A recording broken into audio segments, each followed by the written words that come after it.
¿Qué tal? ¿Cómo están? Buenas tardes. Bienvenidos, bienvenidas. Saludos muy afectuosos, fraternales para todos nuestros seguidores, para todos nuestros auditores, nuestras auditoras, también para aquellos que nos siguen por las redes sociales, fundamentalmente en Facebook y en YouTube.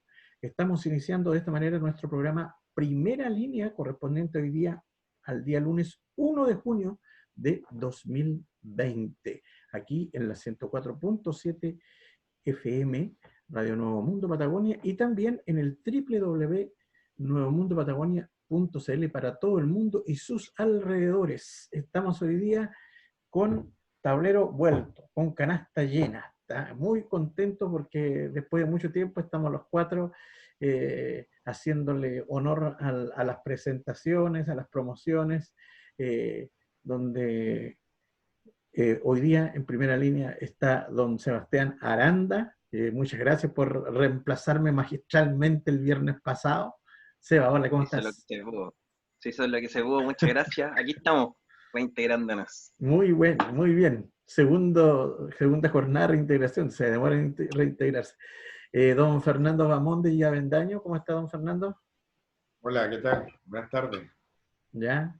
Ahora va a ser columnista de dos medios, ¿eh? Del Siglo y de la página, el diario electrónico también que tiene nuestra radio en www.nuevamundopatagonia.cl, y esperamos que se sumen también los otros panelistas como columnistas, como por ejemplo don Dalibor Eterovich Díaz, presidente regional del Partido Comunista de Chile. Muy buenas tardes, ¿cómo está Claudio, Sebastián, Fernando? Todo muy bien por acá, gracias. Muy bien, pues hechas las presentaciones en rigor, hoy día vamos a tener un programa para que podamos expresarnos en toda su magnitud, cada uno de los panelistas, para que yo pueda hacer una introducción de 59 minutos, como era una costumbre sana que se perdió. Y ya que nos vamos a tener un invitado, porque el super, hiper, mega productor hoy día se dio asueto dirigiendo a Argentina. Muy bien, pero la verdad es que vamos a aprovechar el tiempo, hay hartos temas en tabla y vamos a partir analizando la situación internacional. Vamos a centrar la mirada principalmente en el llamado gigante del norte, en Estados Unidos de Norteamérica, porque la verdad es que con mucha expectativa hemos estado viviendo los acontecimientos que han estado ocurriendo en ese país a partir de lo que fue el asesinato por la policía del joven afroamericano George Floyd. Eh, la verdad es que lo que se está viviendo en Estados Unidos en este minuto, a propósito de esta situación de racismo, son manifestaciones que no se habían vivido desde, así dicen los medios, desde la muerte de Martin Luther King. Estamos viviendo un verdadero estallido social en Estados Unidos, un verdadero levantamiento. Ayer domingo fueron cientos las ciudades, en la mayoría de los estados, que se levantaron, salieron a la calle, rompieron la cuarentena, porque además recordemos que esto se da en medio de esta pandemia, donde Estados Unidos se lleva el primer lugar tanto en infectados como en fallecidos, donde tienen una situación descontrolada. Cuando comenzó esto, el gobierno y el aparato comunicacional norteamericano trató de alguna manera de, de opacar estos levantamientos populares con la noticia de este relanzamiento al espacio, de este taxi espacial, así se le ha llamado, en concomitancia con la NASA, pero sin embargo no fue suficiente el circo y la gente, rompiendo la cuarentena, salió a las calles, y en muchos casos vivimos situaciones que nosotros en Chile las conocimos. Saqueos, barricadas. Aquí el foco, si en Chile el detonante fue efectivamente el tema de la tarifa del metro. Aquí fue algo muy serio y que es una deuda de mucho tiempo en la historia norteamericana que no ha logrado ser superada ni tampoco ha logrado ser trabajada efectivamente por cada uno de los, o sea, por todas las administraciones que han pasado. Al contrario, como estas, como la actual administración de Trump, lo único que han hecho es profundizar esta vertiente racista que sigue viva desde el Ku Klux Klan hasta la fecha en Estados Unidos. Esta ideología de la supremacía blanca, y que además efectivamente tiene una línea de acción muy fuerte en lo que es en las fuerzas policiales. No es el primer afroamericano muerto a manos de las fuerzas policiales. Por lo tanto, el foco hoy día está centrado allí, en esta consigna de la CAB. Se han quemado cuarteles policiales, se han quemado vehículos policiales, ya está dejando una cuota de muertos también en el camino este levantamiento, y todo esto en medio de la famosa pandemia, una pandemia que ha sido altamente ineficaz el gobierno norteamericano de controlarla. Y la verdad es que aquí se levanta un antecedente que yo diría que puede marcar un precedente en el mundo, porque nosotros sabemos que una de las herramientas que los gobiernos han usado de esta pandemia es usarla como una herramienta de generar temor, de generar miedo, y el miedo como un elemento de control, como un elemento de presión, de opresión. Es lo que ha ocurrido también acá en Chile, donde, entre comillas, gracias a la pandemia, el presidente Sebastián Piñera sube en las encuestas de un 6 a un 26%, donde este gobierno de derecha que venía enfrentando un levantamiento popular similar a lo que está ocurriendo hoy día en Estados Unidos, guardando las proporciones de la cantidad de gente, por supuesto, del número de habitantes del gran país del norte y lo que es el nuestro, decían que ya estaba controlado, que estaba resuelto, que todo eso gracias a la utilización de la pandemia como un factor generador de miedo al estilo de lo que define Galeano o Foucault para controlar y para oprimir en el fondo al pueblo. Bueno, este expediente del miedo a la pandemia se cae en Estados Unidos. Sale la gente a las calles en masa a protestar. Se levanta. Se produce este verdadero estallido social. Muchos hacen efectivamente el parangón, los analistas, con lo que ocurrió en Chile el 18 de octubre, y también hacen referencia a esta foto premonitoria, a esta película del Joker, donde aparecía efectivamente una de las partes centrales de la película, el levantamiento contra los policías en una calle de Atlanta, la misma figura que hoy día es real y que se está produciendo en el gran país del norte. ¿Será este el inicio del fin del imperialismo norteamericano? Dalibor Eterois tiene la palabra. Su micrófono, compañerísimo. Ahí sí. Qué pregunta más difícil, compañero, si es el principio del fin, pero hace rato que vemos que Estados Unidos viene cuesta abajo en la rodada. Seguramente el propio Trump y la elección del presidente Trump es un síntoma más del estado de descomposición de la sociedad y del país. Hay unas brechas impresionantes muy similares a las que vivimos en nuestro país en función de la concentración de la riqueza también, con la diferencia de que estamos hablando de un país de 400 millones de habitantes. Entonces, tal vez no se nota tanto las 7 familias, digamos, pero la concentración de la riqueza es enorme. porque finalmente tienen 40 millones de pobres, y estamos hablando de pobres que viven en la calle, que viven en carpas, que viven en la vía pública. Entonces es un país tremendamente injusto y desigual, especialmente con aquellas razas que no se consideran originarias, por decirlo de alguna manera, de los gringos, digamos. Un país que es muy poco solidario y amigable por lo demás con los más desposeídos, ¿no? Ni siquiera tienen un sistema de salud pública como el que conocemos en Chile, no existe un sistema de ambulancia, no existe el SAMU, que para nosotros es tan cotidiano. Allá todo funciona en torno a la salud privada, en torno a los seguros médicos. Una ambulancia, decía una chilena en Estados Unidos, una ambulancia en estos días para una cosa mínima, digamos, que puede ser sospechas de COVID, cuesta $1 millón, digamos. $1 millón que hay que desembolsar de alguna parte y que normalmente lo cubren los seguros de quienes tienen seguro de salud. Pero eso no ocurre en millones de norteamericanos y particularmente negros que no tienen acceso absolutamente a nada de eso.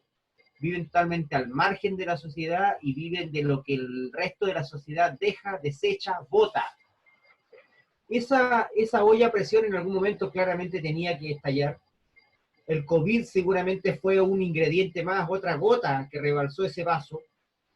Pero como te digo, la descripción que uno puede hacer de Estados Unidos es que es una larga historia de injusticias, de desigualdades y de una pobreza encubierta, de una pobreza que está en sectores donde no llegan ni la policía ni los medios de comunicación, total y absolutamente marginados de la visibilidad tanto al interior del país como en el mundo. Entonces, eso hoy día está dando cuenta de que ya no da para más el pueblo norteamericano.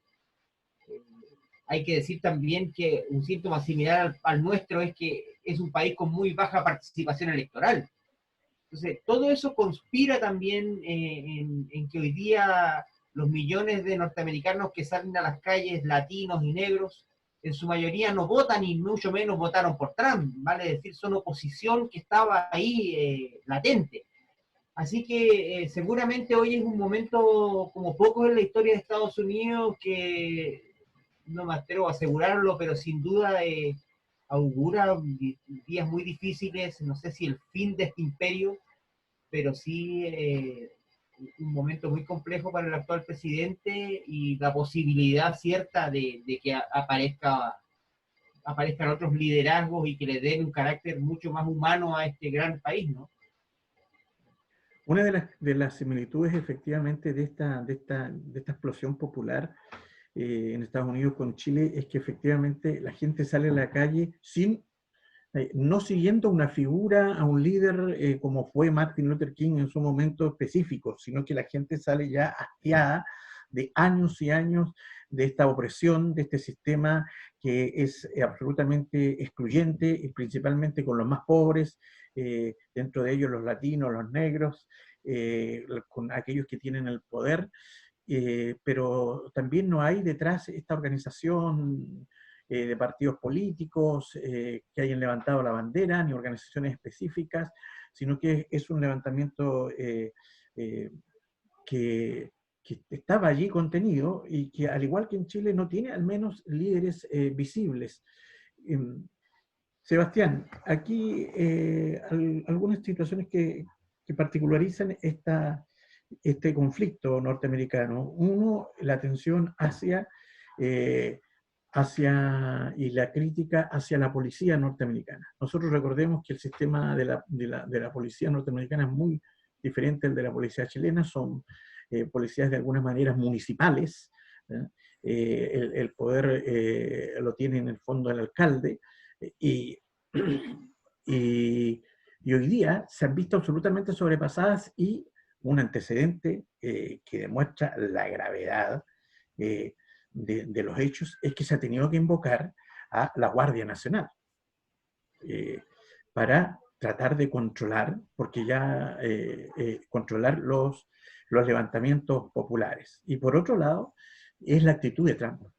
La actitud de Trump para enfrentar este levantamiento popular no cambia un ápice a lo que ha sido la actitud de Trump desde el día 1 que asume el gobierno.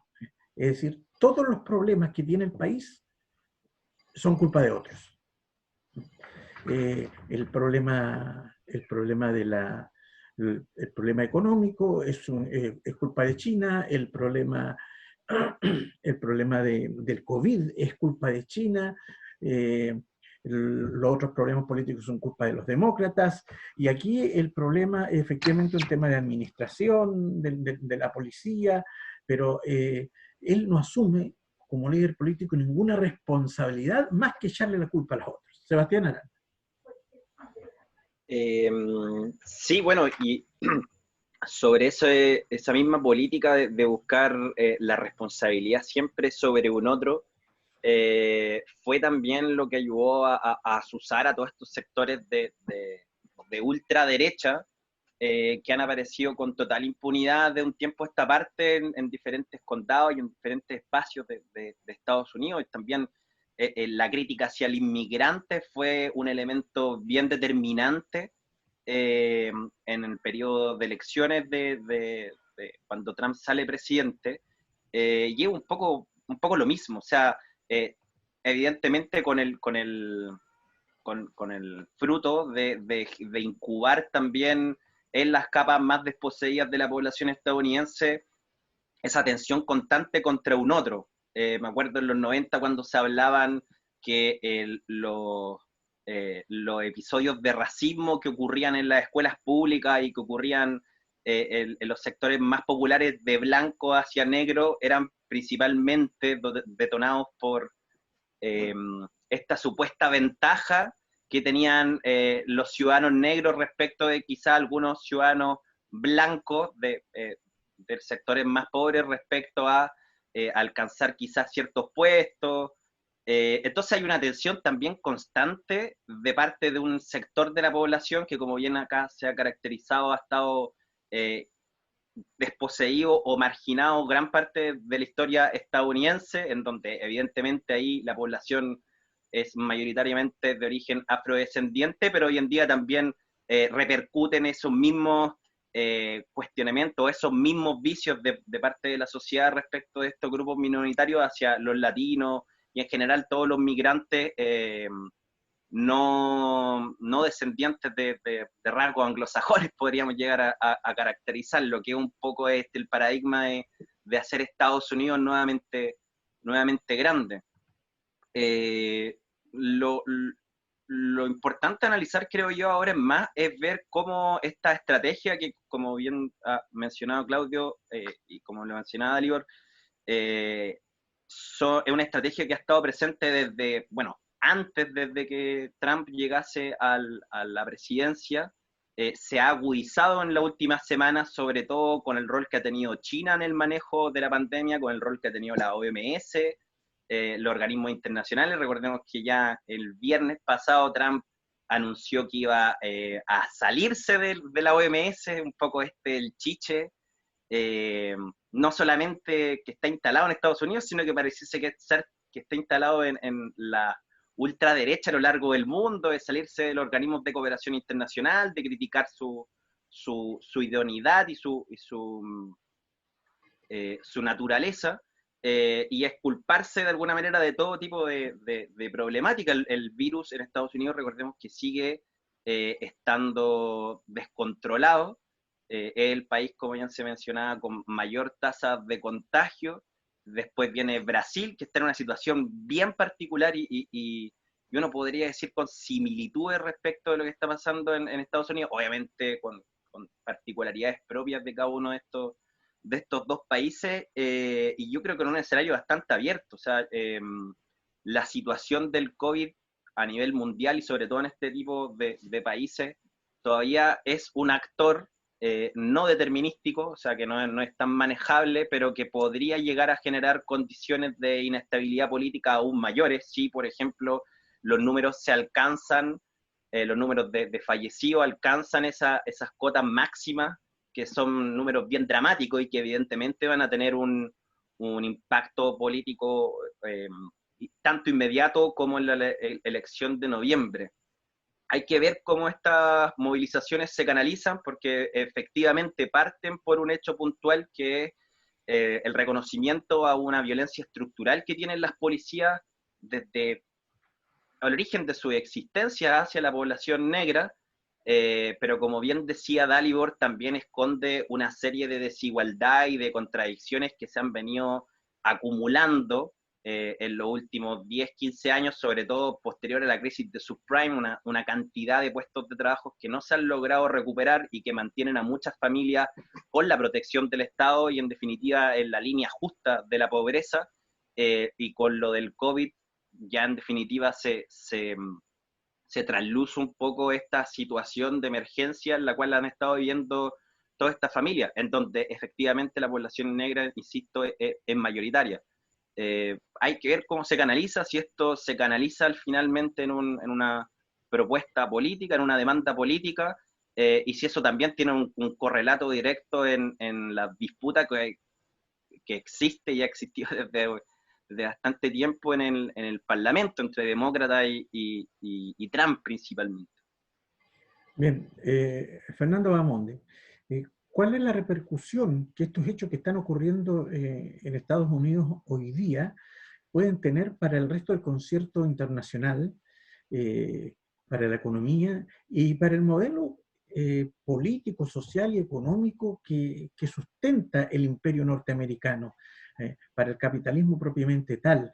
¿Es esta una muestra de resquebrajamiento de ese paradigma? Porque efectivamente, con esta idea, Trump, por ejemplo, lo mismo que está ocurriendo en su país de este levantamiento, él, por otras razones, pero el gobierno norteamericano ha ido, por ejemplo, a apoyar, a promover las protestas en Hong Kong contra el gobierno chino. ¿Cómo efectivamente toda esta situación hoy día, qué implicancia tiene en el concierto internacional lo que está viviendo el país del norte? Fernando Bamonde. Mira, esto es muy propio también de la política exterior norteamericana, y no solamente está presente hoy, desde hace mucho tiempo, el mantener y sostener un discurso en materia de política exterior y por otra parte otro discurso y otra vida y existencia en lo que es la política interna. Y esto, si hay cierto nivel de consenso entre demócratas y republicanos, precisamente hacia la política exterior, ser relativamente agresivos, recordar lo que sucedió con Vietnam, recordar lo que sucedió en Italia o las intervenciones en distintos países de América Latina, independientemente de demócratas y republicanos lo han hecho. Y digo en Italia porque luego de la Segunda Guerra Mundial fue la primera intervención alevosa en una elección electoral el año 48 en la península itálica precisamente. Pero mira, yo te diría que lo que se está configurando es precisamente la construcción de un nuevo orden mundial en tantos bloques hegemónicos, y en esto Estados Unidos, a propósito de la elección de Trump, experimenta también una fase 2 de nuevo imperialismo frente también a la decadencia interna como este motor del mundo industrial, financiero que había sido y sigue siendo por lo demás Estados Unidos, pero con visos ya de que estamos en una etapa regresiva de lo que ha sido el rol hegemónico los últimos 100 años por lo menos de la historia de Estados Unidos.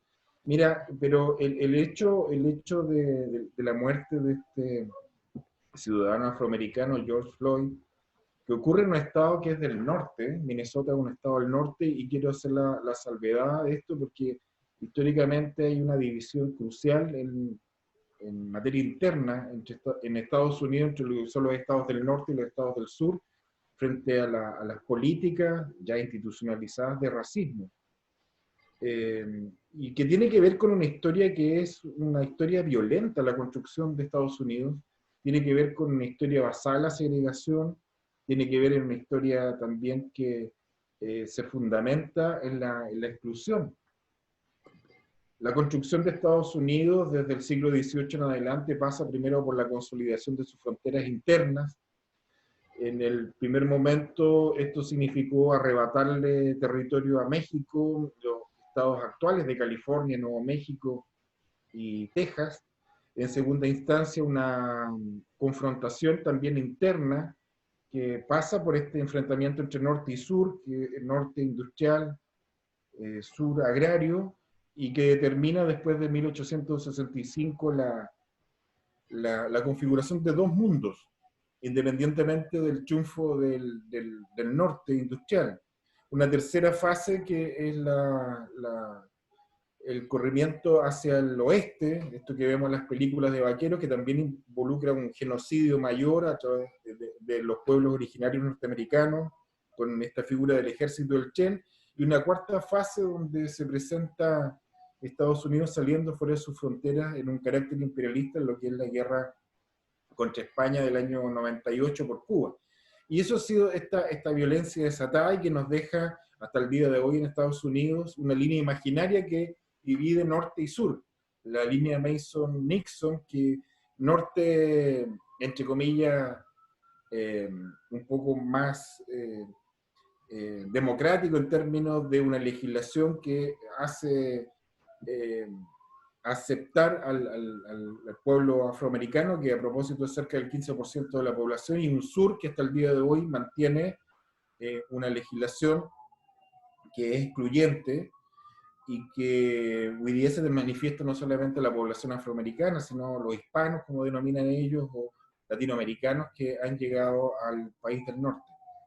Un poco plantearse lo que planteaba también en cierta medida Sebastián, ¿cuál va a ser la canalización política de esto? El capitalismo norteamericano no va a modificarse a propósito de manifestaciones. Tenemos un complejo militar industrial que es dominante en Estados Unidos. Tenemos las empresas petroleras que es dominante en Estados Unidos. Tenemos un sistema político hegemónico, bipartidista, que es muy difícil poderlo penetrar. Pero sin duda las movilizaciones y manifestaciones que está experimentando Estados Unidos van a generar un cambio a la luz de la elección que se va a vivir en este país en los próximos meses. Yo diría que Estados Unidos está viviendo un tránsito hacia un nuevo Estado, pero también es una olla a presión que viene acumulando esta situación de desigualdad propia de su modelo económico y social, de exclusión de minorías y también de un sistema político que está cerrado a la participación. Cerrado a la participación porque finalmente que es esta gran industria o grandes grupos financieros que son capaces de cooptar el sistema político norteamericano a través de lo que son los aportes económicos a estos dos grandes partidos que dominan la política del país del norte. Hay que estar expectante a la elección de octubre, a cómo se va a resolver esto. Esto no es primera vez que ocurre, tú mencionabas el asesinato de Martin Luther King, pero también se han asesinado un sinnúmero de dirigentes afroamericanos, por nombrar algunos, Malcolm X y otros, y ha sido histórico. Histórico esto, pero no ha habido una canalización política de movilizaciones masivas para poder enfrentar el poder y finalmente transformarlo. La situación es grave, la situación, y hoy día la Casa Blanca en manos de un protofascista como Trump implica que va a utilizar los mecanismos institucionales que tiene para reprimir a la población y generar un cierre de los canales de participación en Estados Unidos.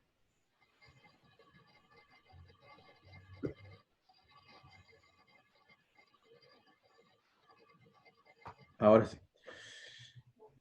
Dale, Igor. La verdad es que uno no puede dejar de pensar, hacer un parangón entre lo que hoy día está ocurriendo en Estados Unidos con lo que ocurrió en Chile a partir del 18 de octubre, pero si bien hay similitudes, hay muchas diferencias también, ya algunas de ellas las señalaba recién Fernando. Uno de los elementos principales que diferencian esta situación es la coyuntura política en el sentido de que las elecciones en Estados Unidos están a la vuelta de la esquina. son en octubre.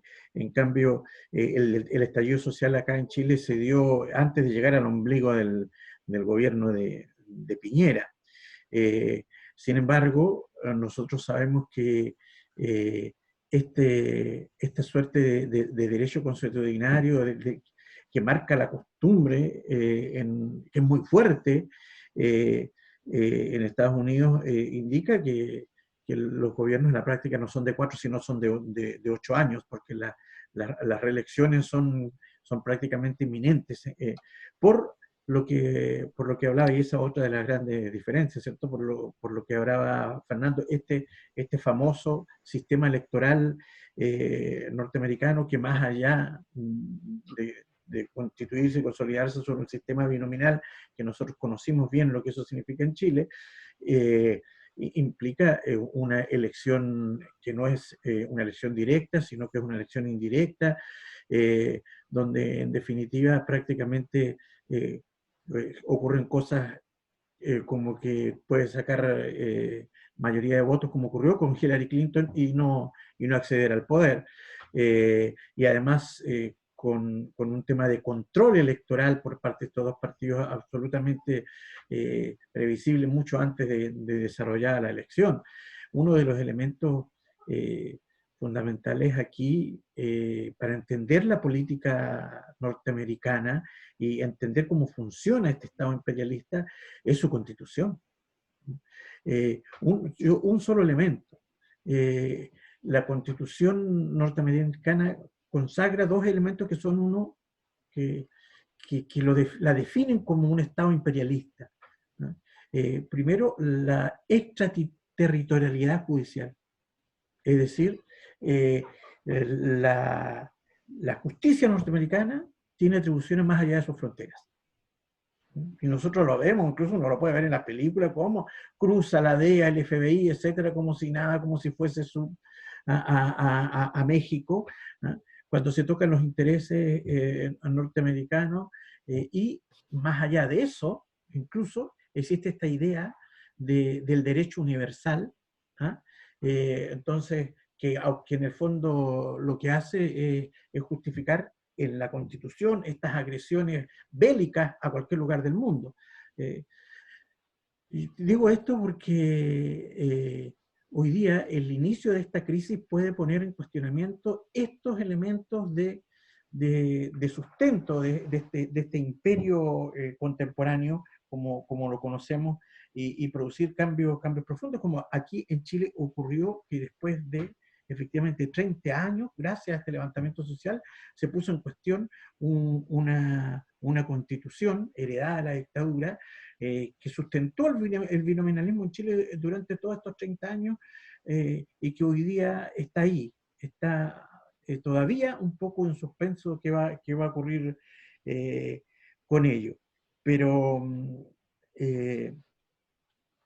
la pregunta es entonces, lo que la gente siente, Dalibor, si pese a todas estas restricciones que implica hoy día la pandemia en Estados Unidos, la gente sale, rompe las cuarentenas, se levanta y se enfrenta a la policía. Si ocurre en Estados Unidos, ¿por qué no puede ocurrir en Brasil o acá, en Chile, efectivamente? Continuamos analizando la situación norteamericana en primera línea. Tiene la palabra la libertad. Efectivamente, ya tuvimos la expresión, digamos, inicial en octubre, ¿cierto? En Chile se intentó caracterizar en un primer momento a un grupo de estudiantes que no pagaban el metro, digamos. Es que es muy parecido a establecer que por el asesinato de George Floyd, digamos, surge todo. Y la verdad es que ninguno de los dos elementos son suficientes. Y claramente detrás de eso hay una acumulación enorme de energía, una historia de injusticia, de abusos, y tarde o temprano una situación puntual como el asesinato de un afroamericano genera este estallido, esta explosión, en tiempos de globalización, en tiempos en que ya no es suficiente que Hollywood, digamos, saque una película y convenza a todo el pueblo norteamericano de que en realidad la muerte de Martin Luther King fue un hecho aislado y que lo que le pasó mal con X fue otro hecho aislado y punto. Hoy día ya nadie se traga esa historia y que incluso hay generaciones completas que creen que esos hechos fueron una película, no fueron hechos. Porque finalmente el pueblo norteamericano es engañado sin que se den cuenta generaciones completas, digamos. Y eso hoy día es más difícil de hacer, dado el mayor acceso que hay a la información.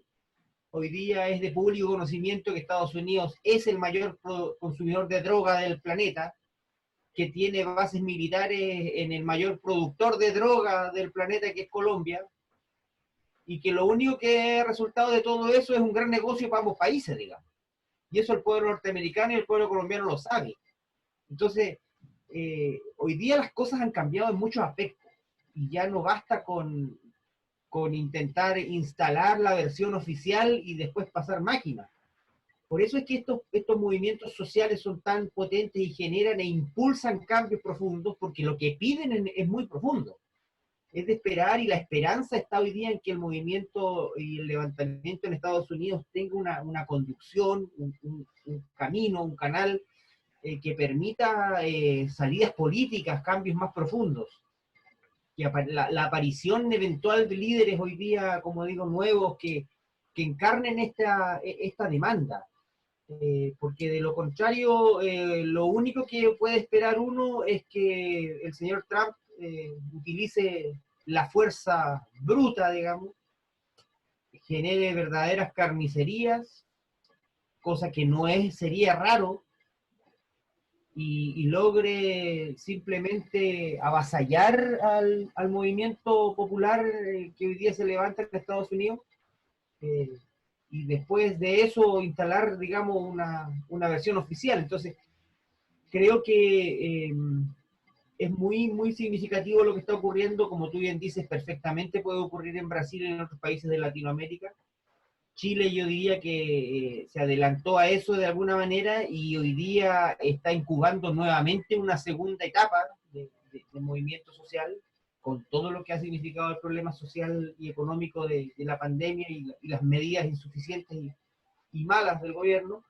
Entonces, claramente esto tiene visos de ser un movimiento latinoamericano y americano en general, incluido Estados Unidos, porque lo que está finalmente en el centro es el fracaso de un modelo económico, ¿cierto?, que ante situaciones como una pandemia, digamos, colapsa absolutamente, porque ya venía fracasando para dar respuestas a demandas básicas como alimentación, vivienda y salud, y hoy día es imposible que enfrente una pandemia. Entonces, claramente lo que está ocurriendo y seguramente está pulsando en el continente y en el mundo en general, yo creo que la Unión Europea está en la misma parada en ese sentido, es cómo salir de esta asumiendo el mal menor, digamos, evitando que finalmente el modelo sufra cambios profundos, y por ahí están buscando la salida, muchos en el mundo, ¿no? Sebastián, dos preguntas en una. ¿Cómo puede impactar a la economía mundial esta crisis que hoy día que está germinando, que se está gestando en Estados Unidos? Y lo segundo, efectivamente, lo que hemos conversado, cómo puede afectar esto a la reelección de Donald Trump, que está ahí, como decíamos, a la vuelta de la esquina, cuando el sistema político nosotros sabemos que no recoge la participación popular. Y bueno, y la muestra de ello, por lo tanto, efectivamente, aquí lo que decía Dalibor al principio, esto del electorado negro o el electorado latino es bien relativo, porque la muestra más clara es Miami, por ejemplo, donde efectivamente los republicanos siempre han ganado, y es algo similar a lo que uno puede puede hacer una parangón con lo que ocurre en la 9ª región en nuestro país con el pueblo mapuche, ¿no? Sebastián Aranda, ¿cómo va a afectar esto políticamente a las elecciones y económicamente también al gigante norteamericano? Primero, y sin querer alargarme mucho, igual quería hacer una acotación para completar un poco la información que se ha entregado, en análisis bien rico que hemos hecho también de Estados Unidos. El origen de todo esto no es la generación espontánea de gente negra viviendo en el continente latinoamericano, o sea, el continente americano.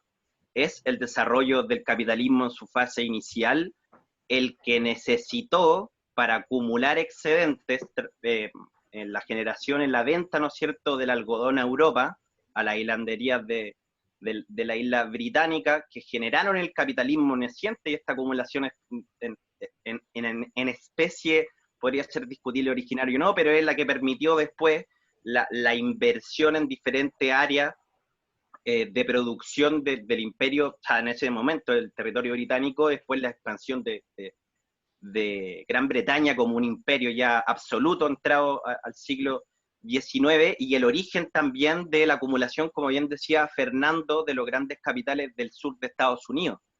Entonces, hasta que llegó la independencia de Estados Unidos, a final del siglo XVIII, tenemos una situación de esclavitud y después de seminormalidad que se ve interrumpido a mitad del siglo XIX con las leyes Jim Crow, que lo que hacían era darle una especie de rol como deficiente a este individuo y la necesidad de que un individuo blanco supervisase a estos individuos negros. Y eso se mantuvo, esas leyes de segregación en la práctica se mantuvieron hasta entrado el siglo XX. Entonces, ahí también hay varias generaciones curtidas en base a una concepción de un individuo bien particular, por decirlo menos, o sea, bastante despectivo, casi esclavo. Yo creo que ese germen está lamentablemente bien presente en Estados Unidos, y lamentablemente ese germen también tiene una correlación económica no menor. Y yo creo que Estados Unidos, hasta que no resuelva esa tensión, va a estar siempre, yo creo, en esa crisis. Y aquí yo hago un poco el limbo respecto a cómo va a impactar esto en la elección próxima. Va a depender cómo esta fuerza va a evolucionar, si va a tener efectivamente una expresión política un poco más tangible, y si esta fuerza va a ser capaz de crear o no opciones.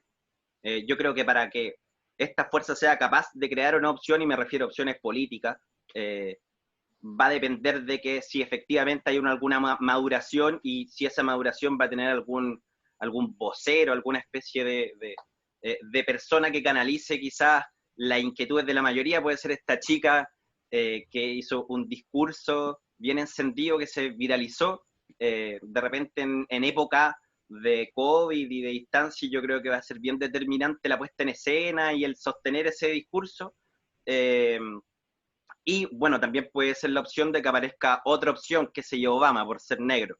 Yo no lo descartaría en situaciones de crisis, pero yo creo que la participación de todo este capital político que se está acumulando, que podría, yo creo, clasificarse dentro del votante medio, que lo llaman los estadounidenses, que es el voto en disputa, va a depender si encuentra o no esas opciones. Y si no hay opciones, yo creo que también puede verse la particularidad de que la no participación sea también una especie de rechazo político al sistema, no sé. Ahora, hay que ver si esta tensión sigue tal cual de aquí a noviembre. Yo creo que es bien difícil que tenga un desenlace próximo, sobre todo por la necesidad del distanciamiento social. Pero yo creo que es un poco el análisis. Hay que ver cómo esta fuerza va a ir evolucionando, desarrollándose, y si encuentra o no las opciones. También puede ser la diputada demócrata de Nueva York, Alexandra Ocasio-Martínez, que también es una figura joven, de alguna manera limpia dentro del Partido Demócrata. Eso, y política y económicamente, ¿cómo nos impacta? Bueno, el viernes tuvimos ahí una entrevista con Andrés Solimano, yo creo que el panorama es bien desalentador, sobre todo para la economía occidental y sobre todo yo creo para la latinoamericana. Hay que ver cómo impacta a África esto. Todavía no se ha visto, pero África se le descuenta mucho en su análisis político-económico, pero África es la segunda industria del mundo. Entonces, si África de alguna manera baja, puede que también las posibilidades latinoamericanas suban en términos de cómo analizamos el desarrollo posterior al COVID, por ponerte un ejemplo. Pero yo creo que va a ser bastante parecido a lo que estamos viendo nosotros.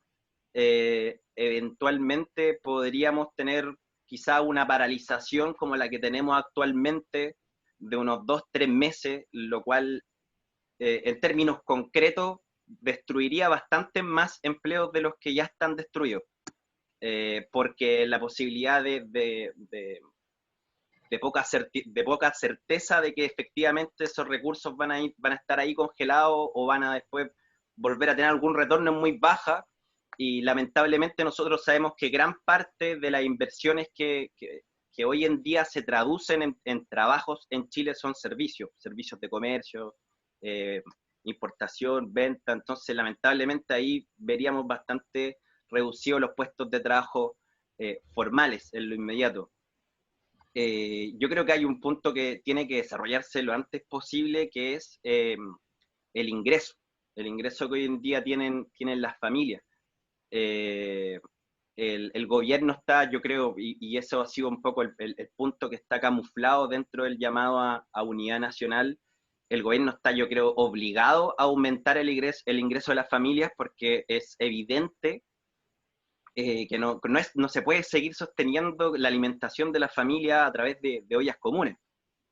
Teniendo Chile, y eso lo dicen prácticamente todos los expertos, la capacidad ni siquiera endeudarse y darle solución a esto. O sea, hay 2, 3, 4, 5 elementos de los cuales hoy en día Chile dispone para obtener recursos y traducir esto en ayuda directa a las familias y en ayuda directa también a la economía, porque también hay puestos de trabajo esenciales que hay que mantener, creo yo, y también estratégicos. Yo creo que la discusión sobre lo estratégico debería ser un poco más grande, creo yo, que acotarlo a la TAM.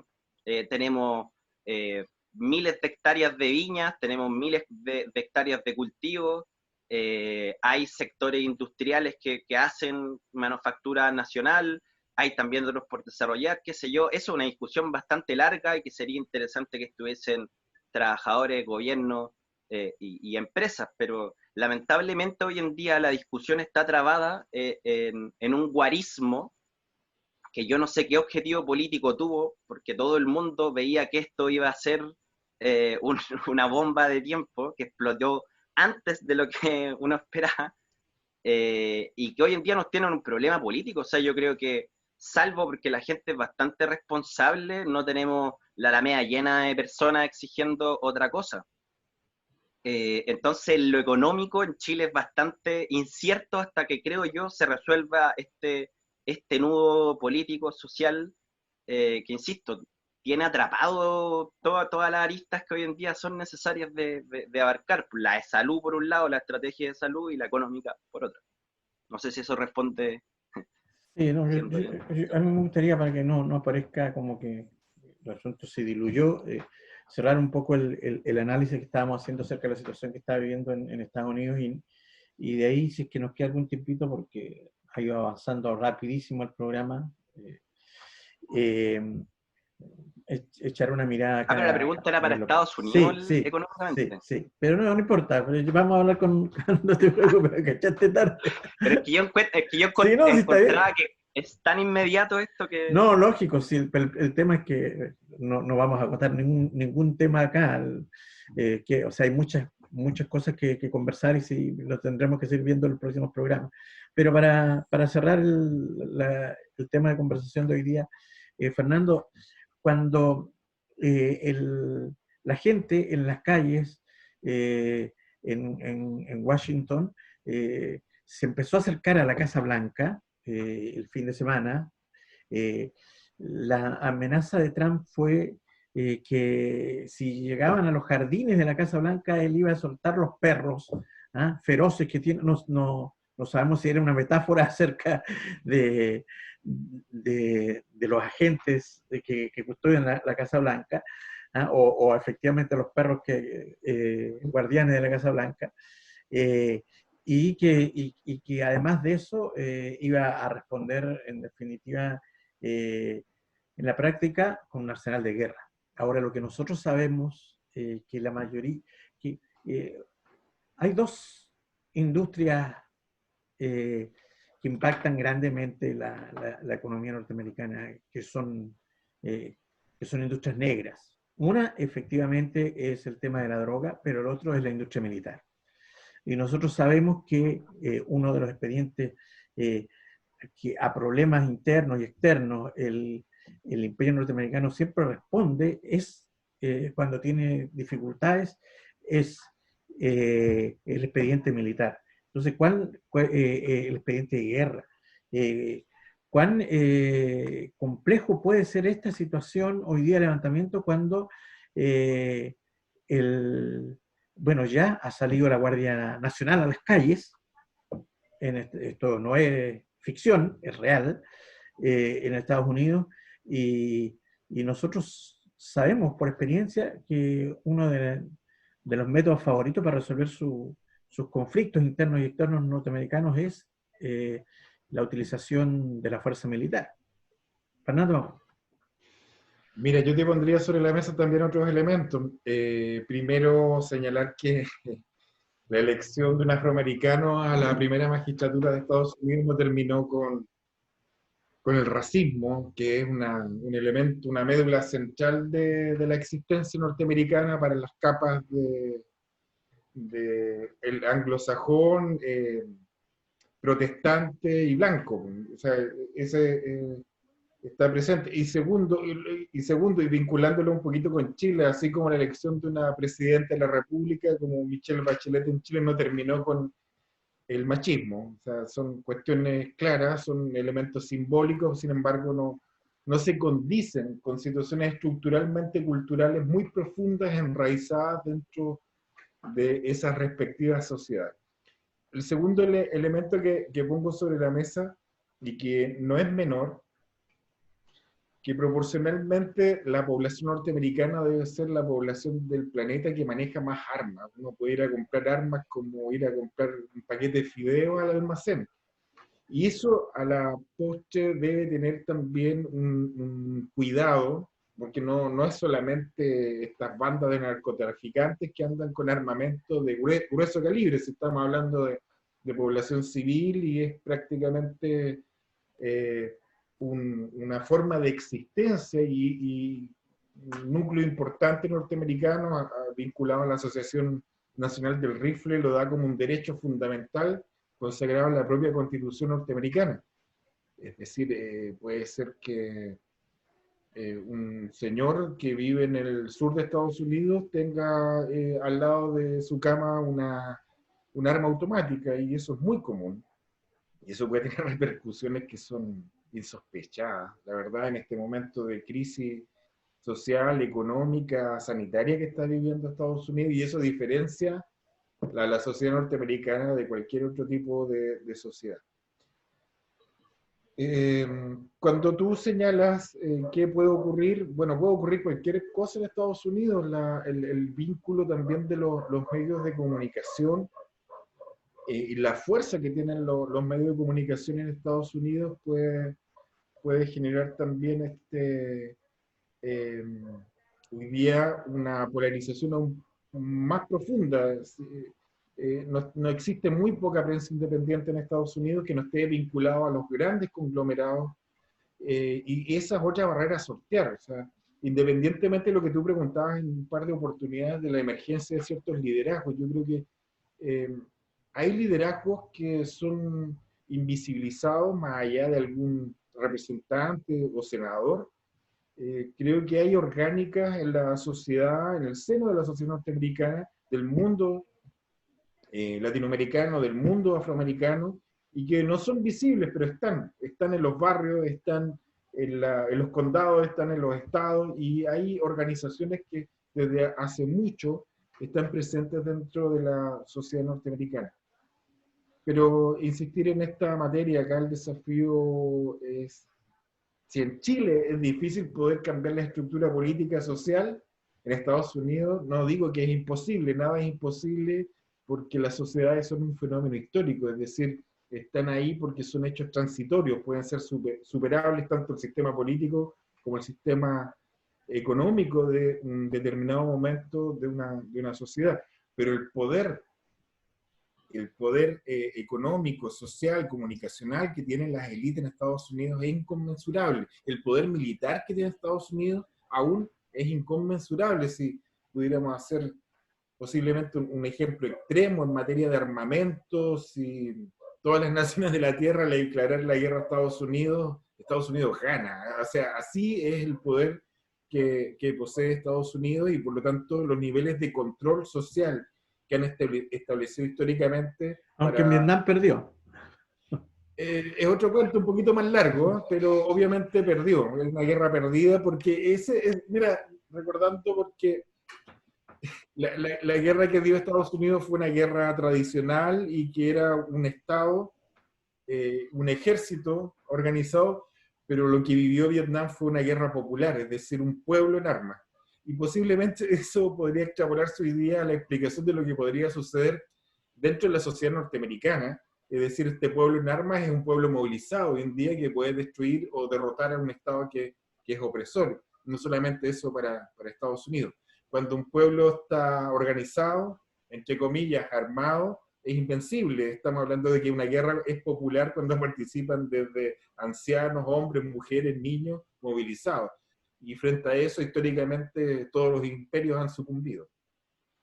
Bien, estamos llegando al final de nuestro programa. Fíjense, teníamos varios temas, salvo que Sebastián se nos adelantó en algunos, no alcanzamos a tocarlos más.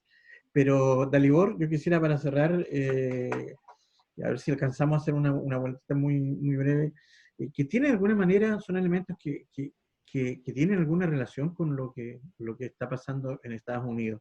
El fin de semana nosotros conocimos la noticia que ocurrió acá en la toma del sector en lo alto de la Silva Enríquez, donde una familia colombiana fue brutalmente sacada de la habitación, de la casa habitación que se había tomado por las fuerzas policiales, sin mediar de por medio ninguna orden de fiscalía, del Ministerio Público, ninguna orden judicial, sino que simplemente porque algunos vecinos de la propia toma llamaron a Carabineros a decirles que habían roto un candado a esta familia, que a su vez era una familia que había sido expulsada del lugar donde vivía, porque no, o sea, que no fue expulsada, sino que se tuvo que ir del lugar donde arrendaba porque no tenía plata para pagar porque estaban cesantes. Aquí Carabineros actuó de una forma brutal. Hay dos niños en la familia, les sacaron sus pocos enseres que tenían, y a uno le cuesta entender qué elementos comunes hay, elementos de racismo muy fuerte, presentes en las fuerzas policiales chilenas, y también estos elementos de abuso de poder de las fuerzas policiales chilenas, que de alguna manera pueden tener alguna coincidencia con lo que está ocurriendo en Estados Unidos. Está ocurriendo de manera simultánea por lo demás. ¿Ah? Pero le cuesta entender, Dalibor, porque resulta que lo que hizo la familia fue ocupar una habitación de un lugar que estaba tomado. Es decir, lo que ocurre en esta toma con el abuso de los chilenos hacia los extranjeros, en esta y la toma de Hornilla, es algo que cuesta entender. Familias chilenas se tomaron esos terrenos, levantaron casas allí, en lugares tomados, y las arriendan a los extranjeros. Incluso las venden sin tener ninguna propiedad. ¿Ah? Entonces, esta casa la había construido un connacional, un chileno, le puso un candado, según él es de su propiedad, pero ¿de qué propiedad estamos hablando? De una toma. ¿Ah? Y se produce esta situación que a todos nos deja con este dejo amargo, pero que trasunta efectivamente el racismo que existe en una parte importante de nuestra población y también el abuso de poder. Talibor Televisión. Eso le ocurrió el fin de semana en Punta Arenas. Sí, efectivamente tú lo describes muy bien, Claudio. Muy brevemente establecer que, bueno, finalmente estas situaciones siguen ocurriendo porque por una parte nunca se les ha puesto coto, nunca se les ha puesto un corte. Es más, se considera lógico que se maltrate al extranjero, al migrante. Se considera natural que tenga menos derechos y menos garantías que un nacional. Está instalado tanto en la policía como en una parte importante, lamentablemente, del pueblo chileno, de que estas son gente que no debiesen tener derechos por el que son extranjeros, no debiesen ir a los hospitales públicos, no debiesen acceder a vivienda. Está instalado lamentablemente en la mentalidad del chileno como en la de muchos otros países del mundo. Y jamás hemos sido capaces de iniciar y de partir algún día con un proceso, ¿cierto?, de educación, de conciencia.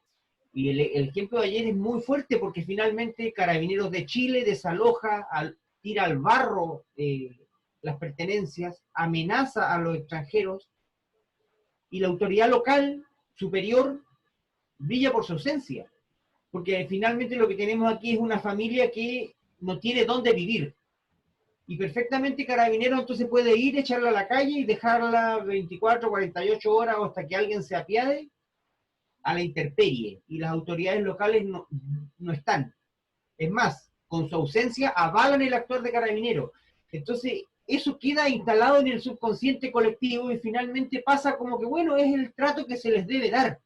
Entonces, hay un tema de fondo ahí que hay que atacar, que hay que rechazar con mucha energía, porque finalmente, si no, aparece esto como se naturaliza, digamos. Tu comentario final sobre el tema, Sebastián, por favor.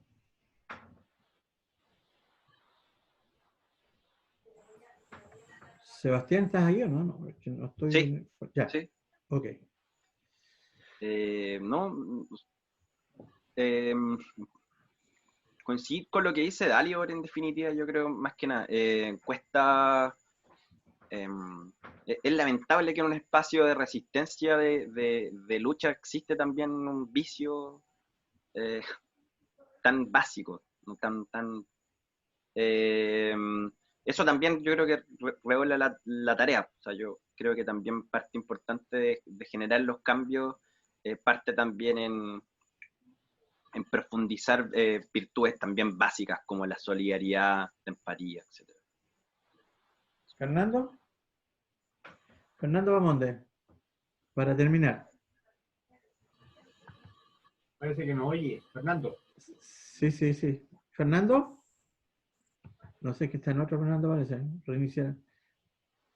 Está concentrado en su celular el hombre. Ahora sí, perdón. Para terminar, sobre lo que ocurrió este fin de semana con este desalojo por parte de Carabineros que actuó de motu propio, ¿ah? Que a similitud de lo que está ocurriendo en Estados Unidos, denota un fuerte sesgo racista en un gran sector de la población chilena y también el abuso de poder de la policía, por supuesto. Mira, en primera instancia señalar que los seres humanos no tienen patria, independientemente del color de piel, del género. Es un accidente de haber nacido en un lugar determinado con características determinadas y no hace otra cosa que enriquecer la sociedad chilena, la migración de miles de latinoamericanos y de otras nacionalidades que han llegado a nuestro país, a nuestra región. Pero al mismo tiempo la precaria legislación que posee el Estado chileno en esta materia ha generado que estos seres humanos se transformen en objetos para generar la precarización laboral, para aplicar con fuerza también esta medida que es tan grata para parte del empresariado que los utiliza como mano de obra barata.